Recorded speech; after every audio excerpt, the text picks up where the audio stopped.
Okay, hi guys. Okay, dito na po tayo sa part 3 ng ating discussion about principles of structural analysis and design. So, let's start na po, class. Okay, so situation 11 na po tayo.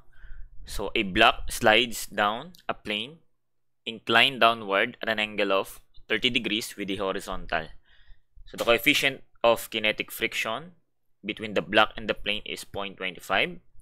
The block is initially at rest and its bottom is 6 meters higher than the ground. So, tinatanong po, what is the acceleration of the block? And then, what is the velocity of the block after it travels a vertical distance of 3 meters? And determine the time it takes before the block hits the ground. Okay, so illustrate natin, class. So, parang say na ito yung plane. And then, itong ground, no? Sabi, ito ay 30 degrees. Okay, tapos lagay natin dito yung block. Okay. Tapos, initially, velocity is 0. So, ayan. Itong ground, so this one ay may vertical distance daw na 6 meters. Okay. So, class, identify natin yung mga forces involved.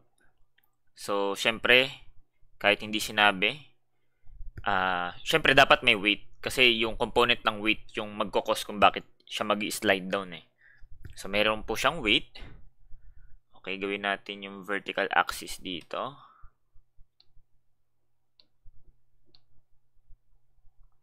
See, like that. So, gawa tayo ng normal.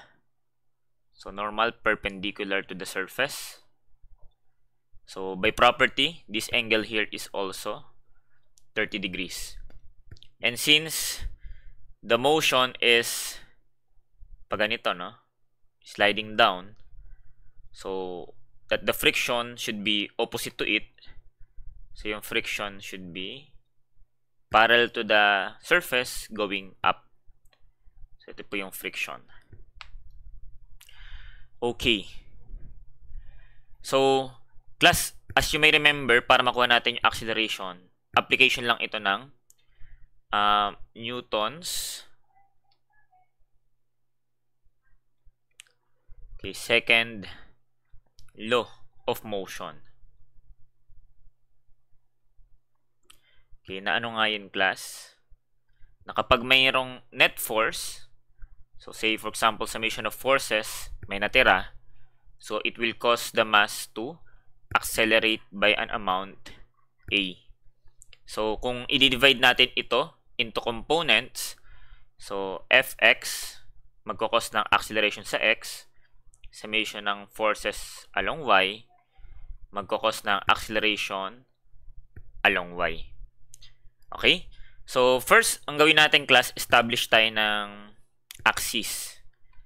So, usually, kapag mga inclined surfaces, di ba, yung axis natin, the best po siya kapag pinili natin yung local axis na ito yung X, yung parallel sa surface, tapos perpendicular to the surface is yung Y. So, let me say that going up here is positive Y. And then, since the motion is downward, so I will choose going down is my positive X. Alright? So, importante itong direction, class, as well as yung kung sino yung positive. Because very relevant ito, no? Halimbawa, sa analysis ng summation, so may sign convention po kasi dyan, no? Summation ng forces. As well as pagdating natin sa dynamics, no? Yung kinematic equations. So, also with that, may sign convention. So, importante dito, class, na consistent sa sign convention. So, kung ano ang sign convention na gamitin nyo dito sa summation ng forces, ay siya rin gagamitin yung sign convention pagdating natin sa kinematics na part. Okay? So, i-drawing lang natin dito yung magiging axis. Alright, so, in a sense, okay, wait lang. Okay, meron tayo ditong Y, Tapos, yan, continue lang natin yung x. So, ibig sabihin, ito ay 30 degrees din po dito. Okay, which would mean na yung weight natin, may component siya along y, which is downward, tapos may component siyang along x, no, which is in the direction of the positive x. So this one here is w cosine 30, and then this one here is w sine of 30. Okay, so start tayo, class. Okay, wait lang, nawala.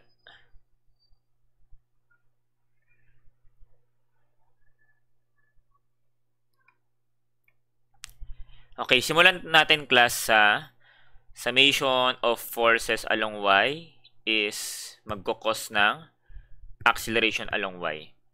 Now, since as you can see, the motion is along the x only, so therefore, wala siyang galaw sa y, thus there should not be an acceleration along y. So that ay should be 0. So gawin natin, summation ng fy, considering, lagay natin dito, no?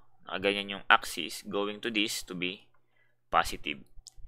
Okay, so we will have negative w cosine of 30, and then plus yung normal is equal to m ay.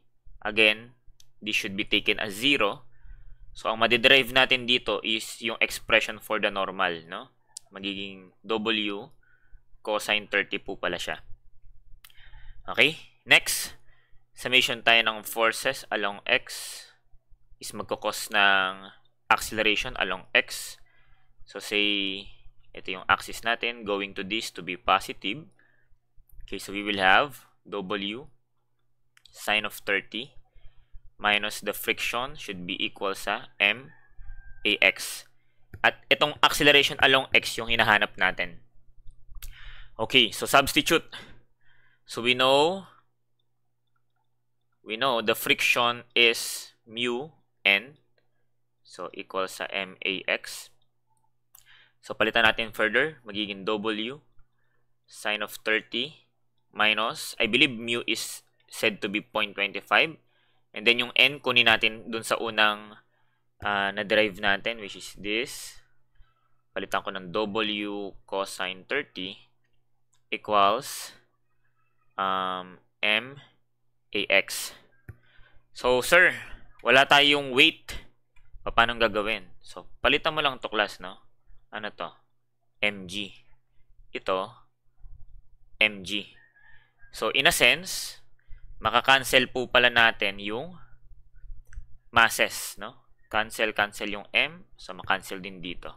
So, matitira, g sine 30 minus 0.25, g cosine 30 equals ax. So, ayun na, class, no? Meron na tayong acceleration along x. Okay, so pindutin natin sa calcu. So, 9.81 sine 30 minus 0.25 times 9.81 cosine of 30. Okay, so ang sagot 2.781. Okay, meters per second squared. Okay, so lumabas, class, positive value. Okay, positive 2.781. Ano ibig sabihin? Ibig sabihin, nag-accelerate siya, no? Bumibilis po siya. Yun po ibig sabihin. So may ax tayo dito na 2.781. Now, which is true kasi nag-start siya ng at rest eh. Walang motion, but since due to the presence ng forces, so nag-slide down siya. So nag-speed up. Okay, so that our answer should be letter A. So next, ano daw yung velocity niya kapag umabot na siya ng 3 meters na vertical distance. So itry na lang natin isingit dito, class, no? So, mangyayari, yung new position niya, mapupunta somewhere here. Ayan. Sana nakikita nyo. Dito, no? So, hindi pa niya natatravel yung buo. But what we know is, vertically, okay, this is 3 meters. So, class, gagamitin lang natin ito ng kinematic equations. Okay, ano nga yun, class? For rectilinear motion. So that is, yung isa, yung velocity at a certain point 2 is equal to the initial velocity plus 80. Okay, next, yung change in position s is what? Initial velocity times time t plus 1/2 80 squared. And then yung final velocity at a point 2 is equal to the, so v2 squared is equal to initial squared plus 2as. Okay. So, ang gawin natin, class, pilian lang natin yung isa dito, no, na magiging relevant dun sa hinahanap. So, hinahanap natin is velocity. So, lahat naman ito, class, merong velocity except dun sa pangalawa, no? Kasi hinahanap natin ano yung velocity doon sa point na yon, no? Yung parang final velocity. So, it is either we use the first equation or the last. Okay, however, medyo hindi maganda tong una kasi it involves time t. So, hindi naman nabanggit gaano katagal nag-travel from the initial point of reference hanggang sa umabot dito sa 3 meters, no? So, walang time t. So, ang gamitin natin yung last equation. So, dito kailangan din, class, directional. Tapos, may sign convention, no? So, let us analyze along x. So, ibig sabihin, ang kailangan ko dito is v2 along x squared equals v initial along x squared plus 2a along x tapos yung s along x. Okay, tingin po tayo sa figure. Okay, so gamit tayo ng kulay. Say ito, no? Try natin tong green. So ito yung sx. Ito, no? From initial to final, ito yung sx. Na since ito ay gumalaw along the positive x, so we will write it as positive displacement, no? Positive value. So how do we get that? So ano lang yan, class, no? Gamit ka lang ng right triangle. Oh, wait lang. So say like that. Oh, ito yung sx. Ito yung 3 meters. Tapos ito 30 degrees. So ano relationship? Sine of 30 equals opposite 3 over hypotenuse sx. So that sx should be 3 over sine of 30. So lalagay ko positive value because again, going to the positive x po siya. So substitute. So this is unknown, v2 x squared equals initial at rest, so 0 plus 2. So, yung AX is taken as positive kasi yun po yung output ng solution natin kanina. So, 2.781. And then, positive 3 over sine of 30. Oh, so, yun na, class, no? V2x equals. So, ang gagawin ko, i-store ko to sa calcu, no? Para sakto. So, I will have 2a times 3 over sine 30. And then square root. So the velocity is 5.7769. Okay, meter per second. So are we correct? Alright, yes. Okay, and then finally, so determine the time it will take before the block hits the ground. So lagay nga natin ng label, no? So halimbawa, ito ay 0.2. So, itong nasa ground, pag nandito na po siya, so drawing natin yung box dito. So, sabihin natin ito ay 0.3. So, of course, may bago na siyang taglay na velocity dyan. Okay, may bago na siya dito. Sabihin natin V3. So, pwede naman natin isosolve yun, no? Basta, same approach lang. Nangyari lang, 6 meters vertically na yung na-move niya, no? Upon hitting the ground. So, ibig sabihin, magagamit mo solve mo muna to, no? Yung V3 using equation 3. Tapos pag may V3 ka na, use equation 1, parang V3 is equal to V1 plus 80, makukuha mo na yung time, no? Pwede naman yon. Pero para mas efficient yung approach natin, so gamitin ko ulit equation 2. Okay? So, ganun ulit, no? Along X analysis. So, ano mangyayari? Magiging Sx equals VIT plus 1/2 AX T squared. So, anong Sx naman natin? So, yung Sx natin, from the initial point of reference, point 1, hanggang umabot doon sa dulo. So, ito yung magiging bago mong Sx. So, which means, following the pattern, edi ano yan? 6 over sine 30. So, lalagay ko positive 6 over sine 30 because again, the movement is along the positive x. So, equals, so 0 times t, okay, plus 1/2, and then 2.781, and then t squared. Alright, so ayun na. Makuha na natin yung time elapse. So, how much is that? So, we have 0.5 wait lang. So, we have 6 equals 6 over sine 30. Okay. Tapos, gagawin ko, di-divide ko na lang yung nasa right side na 0.5 of A. And then, I know that this is equivalent to t squared. So, square root ko na lang. Okay. So, sagot, 2.9376. 2.9376 seconds. So, are we correct? Alright, yes.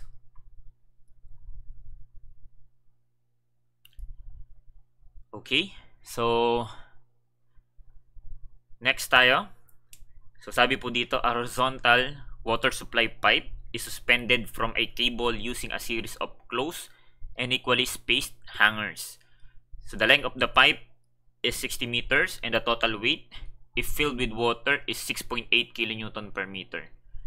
So, the questions are, so what is the maximum sag at the lowest point of the cable, which will occur at the mid-length if the allowable tensile load is 2550 kilonewton. Next, if the sag is 3 meters at the mid-length, so what is the maximum axial stress in the cable considering 75 mm diameter cable? And if the sag at the mid-length is 2 meters and then the allowable load in the cable is 2,000, so how much additional load can the cable carry? So, class, ano po ba yung itsura nito? So, parang ito yung pipe. Okay, na ano sabi? Ito daw ay 6.8 kilonewton per meter. Yung equivalent load niya. So, parang uniformly distributed load yung effect niya. Okay, so something like that. Tapos, 60 meters long. Tapos, being supported, no? So, lagay tayo dito ng hangers. Pero, lagay ko na muna yung cable para maayos yung itsura.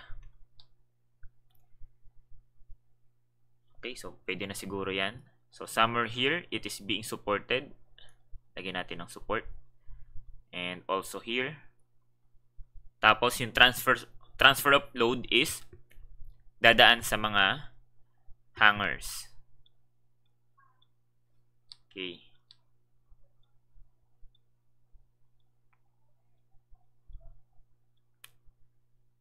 Alright. So, class, as you may remember, kapag ang distribution ng load is along horizontal, so that the shape of the cable is parabolic. So, ito, class, ay isang parabolic cable. Okay, so ang magiging solution natin dito, class, as you may remember, is ikakat natin siya at the midspan. Okay? So, mangyayari niyan, class, di ba may mga forces na ma-develop dyan. So, una, dito, ayan, reactions. So by symmetry, kung ano yung reaction dito sa left ay siyang reaction dito sa right, no? So kahit isang side na lang analyze natin. And then at the lowest point, no, which is mag-occur at the mid-length, so lalabas dito yung horizontal tension. So di ba ang tawag nga natin doon class ay H, na by property of a parabolic cable that the horizontal component of the tension anywhere on the cable is the same. So kung H dyan, H na rin dito sa dulo. Okay? So isolate natin class yung one side. So parang ito siya. Tapos nandito yung equivalent load, no, na binubuhat. Okay, so dito madali lang kasi symmetrical nga. So hating pantay lang yan. Matitira dito 30 meters. So lagay natin ng distances. So dito hindi binigay yung sag, tawagin natin D. Tama po ba? Tapos again dito na release yung horizontal tension dito. May horizontal component tapos may vertical component. Na yung total magnitude is yung Pythagorean, no, o resultant ng components. So parang ito yung tension dito. Okay? Now, as you may remember also, sa parabolic cable, maximum tension occurs at the highest point. So since this point is the highest point on the cable, so dito magaganap yung Tmax. Okay? Nang sabi, initially, anong sabi dito, class? Okay. Yung allowable tension that the cable can carry is 2550 kN. So, which would mean na ano? Edi dapat itong Tmax dito, maximum of 2550 kN. Okay? So, work around tayo dyan. So, yung Tmax is equal sa Pythagorean ng components h squared plus v squared. So class, yung v madali kunin yan class eh. Kasi 'di ba ito may downward effect ito, yung load. So magkano to? Kung ito ay 6.8 kilonewton per meter, so that the magnitude is what? Edi 6.8 times 30. So this is automatically in kilonewtons. So kung magkano man yan, so yan yung ire-resist ng V dito, no? So this one is 6.8 times 30. Okay? So ang kulang na lang natin class, how do we get yung horizontal component? So para makuha natin yung horizontal component, let us take summation of moment. Pangalanan nga natin ito class to be halimbawang point A. So this is point A. So mag-moment tayo sa A. And then, by equilibrium, it should be equal to 0. Let's take clockwise as positive. So, sino pong iikot sa A? E di yung total resultant weight, no? Yung 6.8 times 30. So, moment arm niya, kalahati ng 30. 15. And then, itong H at the lowest point. So, minus H times the unknown distance D. So, wala na, equals 0.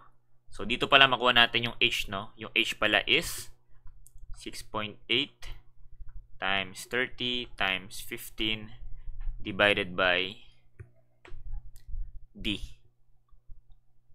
So, I believe we can simply substitute that here, no? So, Tmax being 2550, so equals the square root of, okay, wait nga. Lakihan natin yung figure. Yan. Equals sa, okay, 6.8 by 30 by 15 divided by D. And then squared plus 6.8 times 30 and then squared. Okay, so the only unknown here would be the sag D. And then, let us calculate it. So, it is up to you if you want to use ShipSolve. Pero, pwede rin namang simplify na lang natin, no? So, ako nakikita ko dyan, 2550, i-square ko. So, matanggal yung square root, tapos i-minus ko yung 6.8 by 30 na naka-square. So, ang gagawin ko naman, yung 6.8 times 30 times 15, alright, na naka-square, no? So, dapat naka-square ito. So, anyways, discarte nyo naman, no? Ayan, di-divide ko dun sa naging answer. So, for me to calculate the distance D, nang hindi nag-shift solve. Okay. So, wait nga.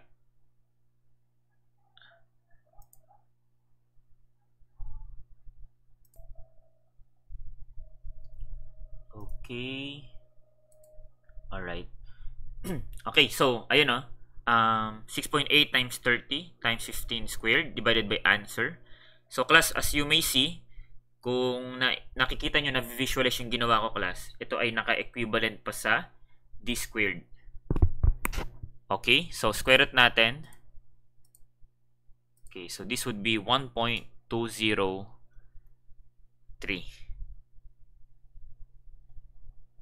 Okay, or 1.204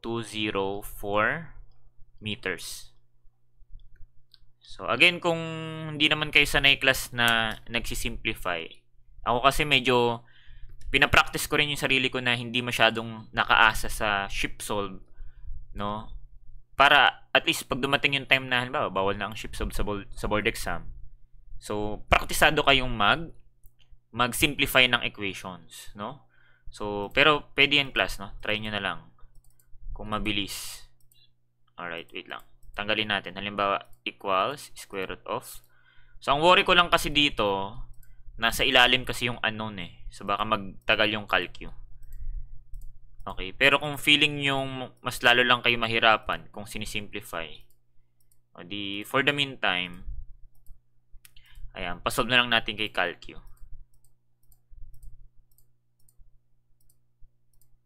So, shift solve. So, para matulungan kayo, class, tingin kayo sa choices, lagay kayo ng malapit sa choices, no? So, around 1. Ayan.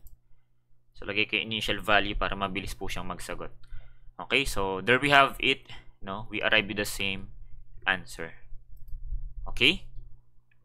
So next, kung maging 3 meters naman daw ang sag, ano yung magiging maximum axial stress?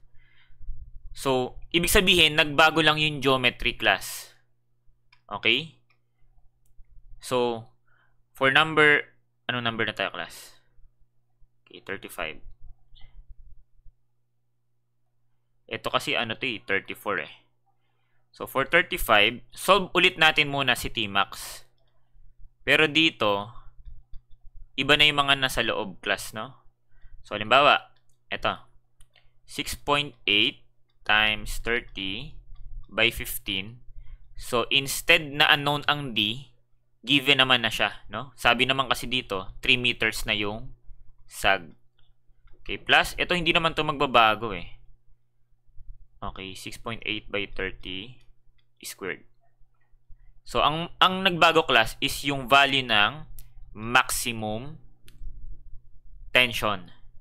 So, calculate natin. For such condition, pag ang sag ay 3 meters at mid-length, so, ano ang pinakamalaking tension na madedevelop? So, 6.8 by 30 by 15 and then over 3 squared plus 6.8 by 30 squared. So, ayan, no? 1040.20. 1040.20 kilonewtons. So, tinatanong, stress maximum, edi maximum tension yon divided by the area. So, let us write here, 1040.20. Pero as you may remember, it should be expressed in newtons, no? Yun yung nakakasanayan natin. Newtons, millimeter squared, the output is MPa. So, lagyan natin ng times 10 cube para maging newtons divided by area. So sabi 75 mm diameter. So let's use pi over 4 times 75 squared. So ilan yung maximum stress na ma-develop? So ang gagawin ko yung answer, times ko na lang ng 1,000, divide ko ng 75 squared pi over 4. Okay, so sagot 235.45. Okay, this is automatically in MPa. Okay, so ano sagot? So from the choices, the answer is A, 236. And then last, kapag naman daw nagbago ulit yung sag, naging 2 meters, tapos yung allowable tensile load is 2,000. So how much additional load can the cable carry? So magbabago daw yung load na kaya niyang buhatin. So ibig sabihin, ulit lang class, no? Bago lang yung data, no? For 36, ang sabi dito, yung Tmax ay dapat, hanggang magkano nga daw yung kaya? 2,000. Ayan, lista natin yung mga given niya. 2,000. Tapos, yung SAGD is 2 meters. So, ano daw yung double yung bago? O di, we substitute, no, with the same formula. Ito. Ayan, tingin lang tayo dito. Baguhin lang natin yung mga nakasulat. So, magiging ano yan, class?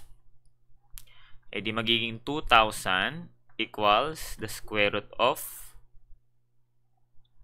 So, una, ano magbabago dito? Instead na gamitin natin yung 6.8, kunin natin yung new W or new uniformly distributed load na kaya niyang buhatin. So, magiging unknown W. So, same 30, same na 15, divided by, yung D is gagamitin natin ay 2, and then square. Plus, instead of 6.8, again, new W, and then by 30, and then square. So, masasolve natin class dito yung total W that the cable can carry. So, ipakalculate na lang natin. Pero ako gagawin ko class, para medyo madalian yung calcu. So, gagawin ko 2,000 squared. Para dito, ano na lang lalagay ko? W na naka sa X. Alright. Tapos, times 30 times 15 divided by 2 squared plus 30x na lang muna, no? 30x and then square. So, shift solve.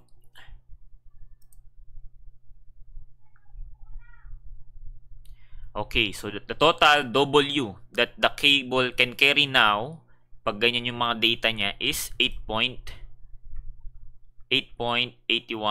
kilonewton per meter. So, baka lang class, hanapin mo yan sa choices at matagpuan mo siya, bilugan mo, 8.81. So, class, mali yun. Ha?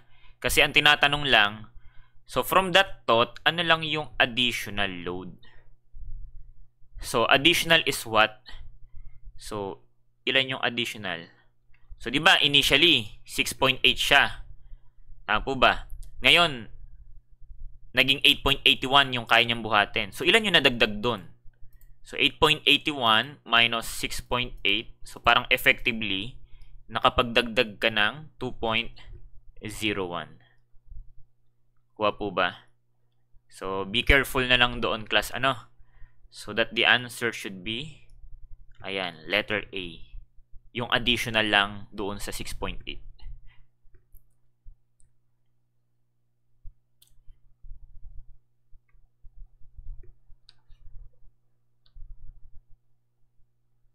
Alright. So, move on. Okay, next po tayo, situation 13. So, a footing 2 meters by 2 meters and 450 mm thick carries a square column 400 by 400 on its center.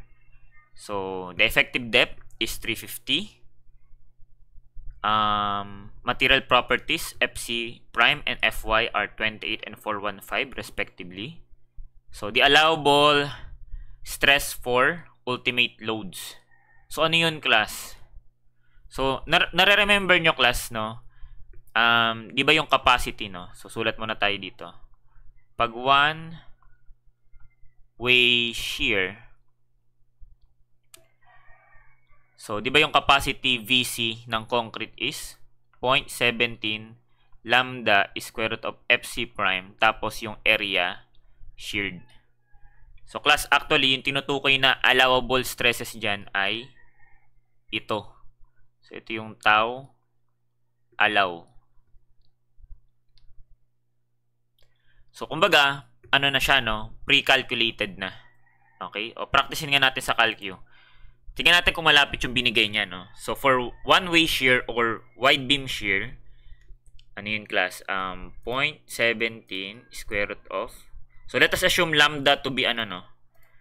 To be 1 for, let us assume na normal weight concrete kasi walang nabanggit eh. So, square root of, ilan yung FC prime? 28. Malapit ba? 0.8999 kung gagamitin mo siya as exact form. Pero, binigay niya kasi 0.88. So, pag may binibigay na value, class, the standard rule is to use whatever is given. Kuha po ba? Remember naman natin, class, yung ano, for punching.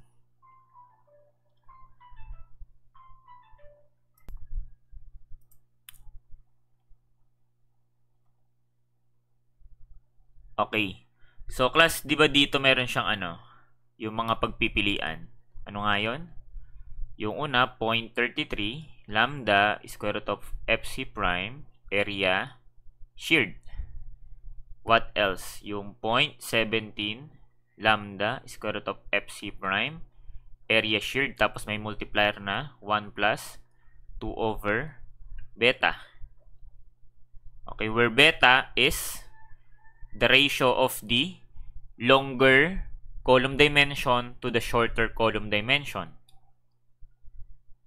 Okay.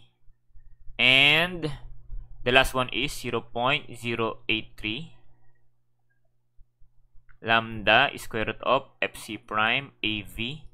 Tapos ito ay 2 plus alpha S D over BO. Okay, hindi pala kasya, no? Dito na lang. Over BO. So, ang pinipili dito, class, is yung smallest among the three. Na for an instance na pagpantay-pantay yung column dimension, so usually ang nag-govern dyan, class, is yung una. Okay? Usually, no? So, this one governs usually. So, nasaan dyan, class, yung magiging tau allowable. So, ito yun. No, parang stress times area is a force. Diba? Gets nyo ba yun, class? Ito. Stress times the area is equal to a force. So, ganun din dito. Ito yung stress, ito yung area, so ito yung force. So, ito yung tau allow. Okay? Na kung itatry nating i-calculate, no, using exact value, so 0.33, assuming normal weight, so lambda is 1, square root of FC prime. So, lalabas dito, 1.746. Pero then again, meron na siyang predetermined na quantity, 1.76 daw po yung gamitin. Alright? Okay. So, ang gawin natin, class, ano ba tinatanong? So, ayun na nga, no? Binigay na yung mga allowable stresses. So, based on punching, ano daw yung actual load that the footing can carry, no, at ultimate condition. So, tinatanong dito, class, is ano yung PU? So, the same dito, nasa pangalawa. Ano yung PU kung ang tinitignan naman nating failure is yung wide beam shear? Okay. Sige, illustrate natin, class. So, drawing muna tayo ng top view. So, this is 2 meters by 2 meters. And I believe, nandito yung column. 400. So, I will use 0.4 by 0.4. So, start tayo class for punching shear. So, di ba ang sabi lang naman dyan class, sabi ng code, dapat yung ultimate shear due to the load should not exceed or at most equal lang sa reduction factor phi times the capacity of concrete VC. Okay? So, una natin kailangan ma-identify what is VU. So, class, di ba, ang gagawin natin dyan, titignan natin yan sa elevation view na ganyan. So, dito, may PU. So, doon sa interface between the soil and the footing, may madedevelop na QU. Tama po ba? So, para makompute yung QU, it is PU over area ng footing. So, unknown ang PU, area ng footing is 2 by 2. So, this would be in KPA. So, ngayon, for punching, nasan yung shear out na region? So, that is ito, no? Diba? Which is mag-extend D over 2 at each face, no? So, D over 2 to the left, D over 2 to the right, or parang, in a sense, plus D. So, that the dimension would be 0.4 plus D in meters, no? So, as well as this 0.4 plus D naka-meters sa illustration ko. So, bakit ba siya mapapunch? For a reason na, ang laki kasi nung tumutulak pababa na PU, tapos yung nag-resist lang dito is portion lang ng QU. Diba ganyan yan, class? So, nandito yung PU. So, lagay ko yung dimension, no? 0.4 plus D. Class, binigay yun eh. Ilan yung D? Ayan, 350. So, in a sense, in millimeters, that is 400 plus 400 plus 350, eh di ano siya? 750 mm. And then ito, 750 mm. Tapos, yung nagre-resist lang na depth is yung effective depth na 350. So, hanggang dito lang. Okay, so ito yung region na lalaban doon sa punching shear. So again, the reason kung bakit mapapunch is malaki ang PU, tapos maliit lang yung equivalent force na inoffer ng QU na nandito sa ilalim.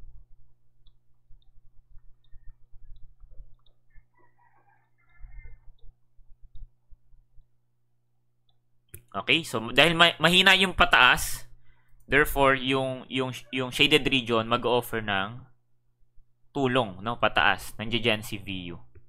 So una muna nating i-compute.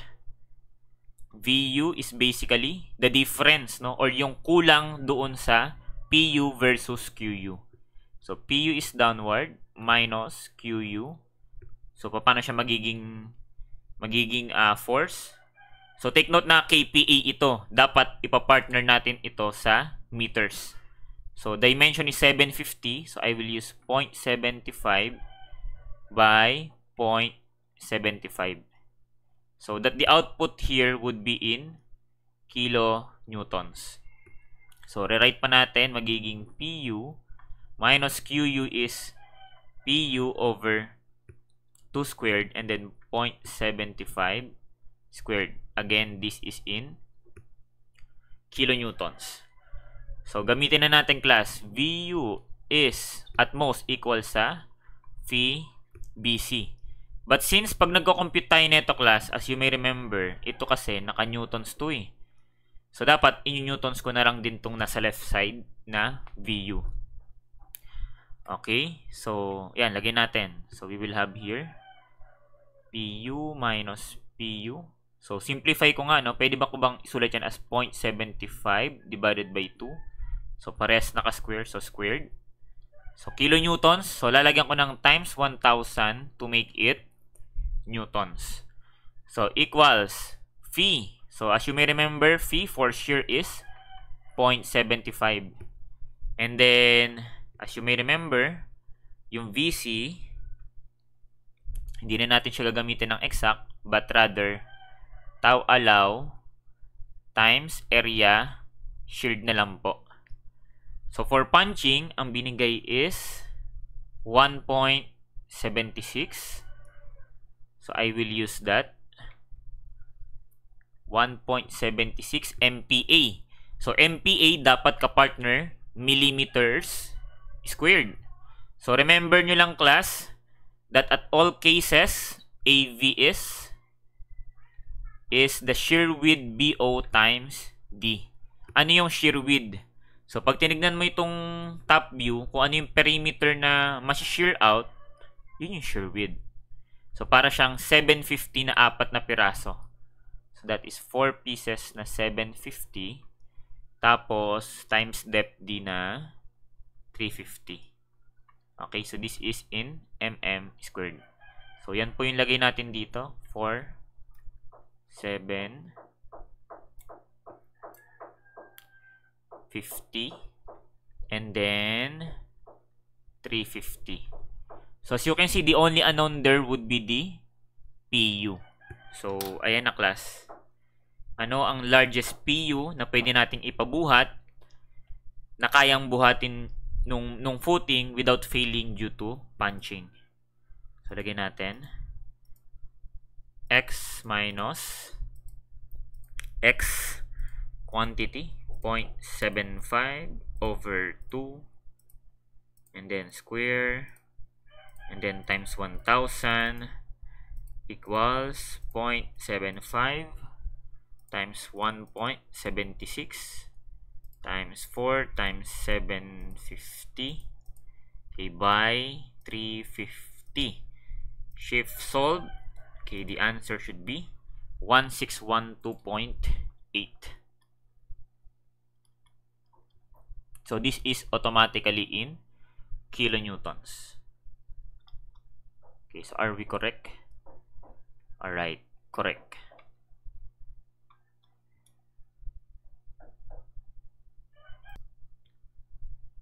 Okay, next. So, what if yung mode of failure naman is wide beam shear? So, paano naman yun, class? So, dito na tayo sa bagong sheet. So, dito, symmetrical naman siya, class. So, 2 meters by 2 meters. Ibig sabihin, yung failure sa isang section ay pare-parehas sa ibang section. So, sir, yung sinasabi mo. Okay. So, di ba kasi ganito mangyayari dyan eh. Di ba? Pag wide beam shear, so, ang extension naman is the distance from the face of the column. So, po pwedeng ito, mas-shear. Okay. So, this is section 1. So, po pwede rin dito. Section 2. Wait lang, masyadong maliit. 1, 2. Pwede rin dito. Section 3. At pwede rin dito. Section 4. Now, due to the symmetry, so, yung 4 na sections na yan, pare-parehas lang yan. Kasi ang mag-cause, halimbawa, sa section 1, na kung bakit siya mas-shear, is yung load na nandito sa ilalim na to. So, since magiging pare-parehas kasi yung area niyan, for section 2, ito naman yung nandito sa left side. So, dahil pantay yan, so parang, in a sense, isa lang sila. So, ganun din dito sa 3. Ito yung region, no? Tapos sa 4, ito naman, yung magkukos na mag-shear upward po siya. So, therefore, we may consider at only one, no, section. And then, it will represent all sections na. Okay? So, basta dapat, kailangan masunod, no? Ito ay the distance. Okay, so pag-usapan natin, class. At section 1. So, drawing natin siya. Medyo naka-isometric. So, ito siya, no? So, in a sense, 2 meters siya dito. So, ganong kahaba yung ito? How long is this? So, para makuha natin to ganong kahaba, anong gagawin? 2, bawasan natin ng 0.4. So, pindutin natin sa calcu, ha. Yung 2, ibawas natin yung column dimension. So, 0.6. Hatiin natin equally sa left side and right side. So, divided by 2. So, ibig sabihin, 0.8. So, yung buo na to, mula sa face hanggang dito ay 0.8 meters. Eh, nagbawas pa tayo ng D distance. Ang D distance ay 350. So, 0.35. So, in a sense, meron na lang 0.45 dito. Okay, so dito lagay ko 0.45 meters. Tapos dito, ang magre-resist lang is yung depth D, not the total depth. So, lagay natin yan dyan, no? So, ito yung region na masi-shear. Okay? So, illustrate muna natin. So, bakit siya na-shear? Kasi may tumutulak ditong pataas, no? Due to QU.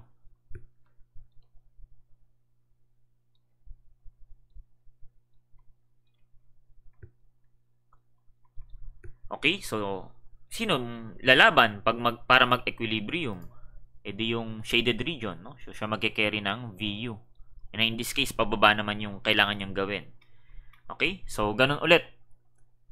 One way shear.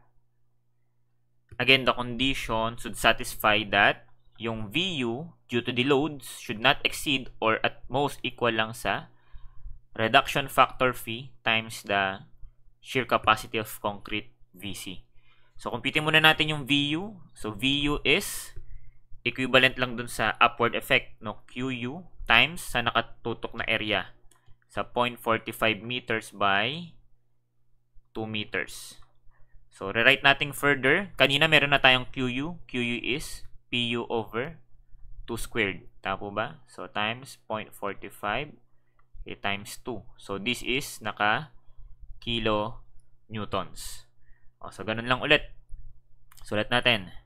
Dapat gawing newtons, no? So, I will have PU over 2 squared times 0.45 times 2. Gawing newtons. So, times 1,000 equals phi. So, 0.75. VC is allowable shear times area sheared. So, ano yung allowable shear for wide beam or one-way shear? So, we have 0.88. So, lagay natin 0.88. MPa, dapat ang kapartner ay millimeter squared. So, sulat muna natin. Ano yung area sheared mula sa figure? So, BOD lang din yan. Wherein our BO dito, so yung, ano ba yung na-shear out na haba? So, di ba ito yon yung section 1. Siya ay 2 meters long. So, lalagay ko dito, 2,000 mm times 350 mm. So, lagay ko dito, no? 2,000 by 350. So, the only unknown here would be the PU. So, gaano kalaking PU yung po pwede niyang mabuhat nang hindi siya mag-fail due to one-way shear. So, x over 2 squared times 0.45 times 2 times 1,000 equals 0.75 times 0.88 times 2,000 times 350. Shift solve. Okay. Tama ba yun? 2,053. Alright, correct. 2,053.33 kilonewtons.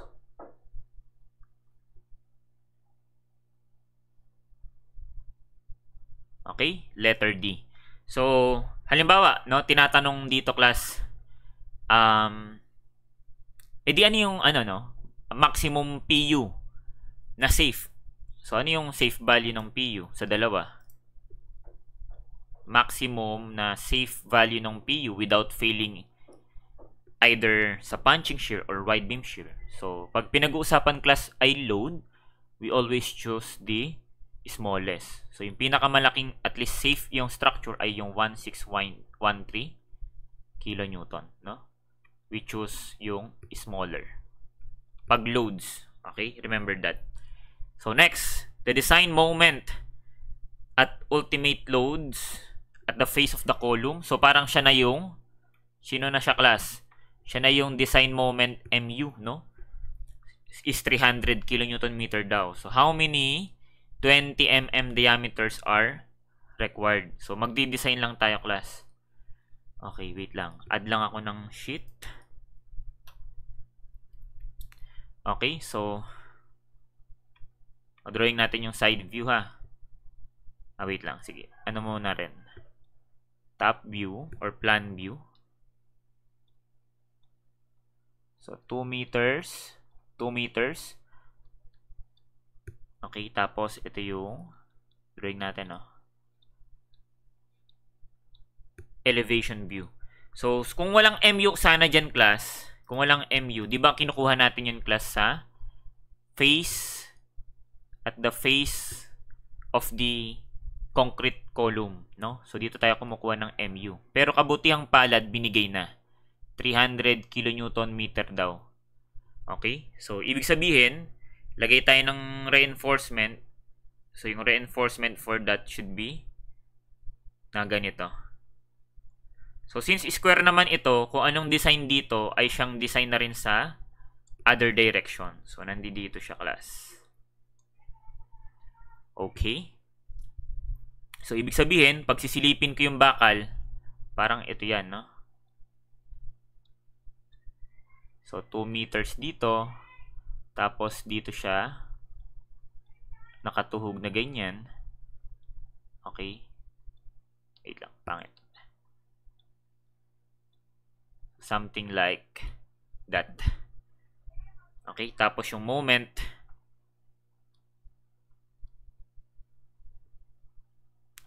MU is 300. So class, as you may remember, pag nagdi-design tayo class, no? Katulad nito parang beam, tatlong steps lang yan, no? And then for this one, we will start with step number 3. No, that MU equals P MN. So dito magkakaroon tayo ng dalawang assumption. So assume natin. So assume una yung sa steel, kung nag-yield po ba or not. So usually for footing nag-yield po yan. Next, another assumption is for the reduction factor phi. So nasan ba siya? Compression controlled, transition region, or tension controlled. So for footing, usually tension controlled po siya. So ang i-check natin mamaya, for steel yields, dapat yung Fs greater than ng Fy, or at least equals Fy. For tension controlled, dapat yung Fs is greater than or at least equal to 1,000. So sulat na natin class, Mu is 300. Pero usually pag nag-solve tayo, dapat naka Newton millimeters. So kilonewton meter to, lagyan natin ng times 10 raised to 6. Equals phi, assuming tension controlled, so we may use 0.9. Mn, as you may remember, is, sino to? This is either C or T. Moment arm is D minus A over 2. Okay, hindi ko na masyadong i-elaborate class, no? Kasi nga, ito ay isang, ano lang naman, review, no? So, I am expecting that you have the, prior knowledge dun sa topic. So, gamitin ko si C. So, si C is 0.85 FC prime. So, ilan yun? 28 ba yun? 0.85 FC prime A. And then B. Yung B natin, yung 2 meters. So, 2,000. Okay, moment arm, D. 350 minus A is unknown divided by 2. So, masasolve si A. And then, masasolve natin si C. Okay, so we have 300 is 6 equals 0.9, 0.85 times 28 x times 2,000 times 350 minus x divided by 2. Alright, so shift solve. So, syempre, hindi naman dapat mas malaki yung A kesa dun sa depth na, 350. So, lagay tayo ng kalahati ng 350, no? Or mga 100 para mabilis siya maghanap. Ayan. So, ang AI, 20.615. So, C is A over beta 1. Tama po ba? Where beta 1 is 0.85 when FC prime is between 17 to 28. So, yung FC prime naman natin ay 28 eh. So, sakto. 0.85. So, itong A na nasa X, divide ko ng 0.85. So, our C is, ang gagawin ko dito, store ko to sa C. Kasi importante ito eh. 24.253. 24.253 mm. So, wala pa tayong tinatanggap na sagot dito. After that is step 2. Yung verification ng assumption. So, that is by checking the actual value of Fs. So, check Fs. So, as you may remember, Fs may be checked using the formula 600 D minus C divided by C. So, hindi ko na isusulat class, no? So, type ko na agad. 600 D is 350 minus yung C in-store ko sa C divided by C. Okay, I have tambay naka-store. Alright, so 8,058. So, napatunayan greater than ito ng Fy. Therefore, still yields at greater than ng 1,000. Therefore, tension controlled. So, dahil tama, therefore, correct na yung calculated dimension. So, last step tayo class dito na lang sa taas. Step 1 is yung equilibrium, no? For katulad yan, parang singly reinforced po siya. So, meron lang tayong isang compression at isang tension. So, it would be 0.85 FC prime AB versus AS Fs. But since nag-yield, so we may use Fy. So, let's use 0.85, 28. A is 20.615 by 2,000 equals AS. Fy is 415. Tama po ba? Wait nga, balikan natin. Correct. 415. Oh, ilan na ang AS? So, ako pipindutin ko yung class parang ganito, no? 0.85 times 28 times, so para sakto, gagamitin ko yung nakastore sa X times 2,000 and then I will divide it by 415. Okay, so I will have 2364 2364.53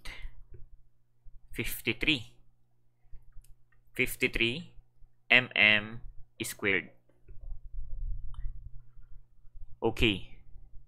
Now, be mindful na pag nagdi-design class, lumalabas si AS minimum. So, hindi kasi po pwedeng sobrang konti nung steel reinforcement, no? So, yung minimum is the larger of the two. Either the 0.25 square root of FC prime over Fy BD or 1.4 over Fy BD. Oh, so, direct sulat nyo na lang class, no? Para magkasya siya sa screen. So, we will have 0.25 square root of 28 over 415. B is 2,000. D is 350. So, yung unang option is 2231.36. Okay, the other one is, so, palitan ko lang to ng 1.4. Okay, the other one is 2361.45. 2361.45. So, kung tinatanong, what is the minimum requirement? Again, ang pinipili dito is yung larger, ha? Kung sakali, minimum at least, at the very least, you should have this much of reinforcement. Pero kapag tinatanong, ano na yung AS na gagamitin, so, you will choose the largest. Largest among sa na-design at doon sa mga pagpipiliang minimum requirement. So, our largest is 2364.53 mm squared. So, but I believe ang tinatanong is number of pieces, no? So, number of pieces is AS over area ng isang bar. So, ano nga pinagagamit? 20 mm. So, we will have 2364.53 over pi over 4 times 20 squared. So, number of pieces should be, i-divide ko ng 20 squared pi over 4. Okay, so we will have 7.53. So, say 8 pieces. So, walong piraso on both direction. So, this should be our answer.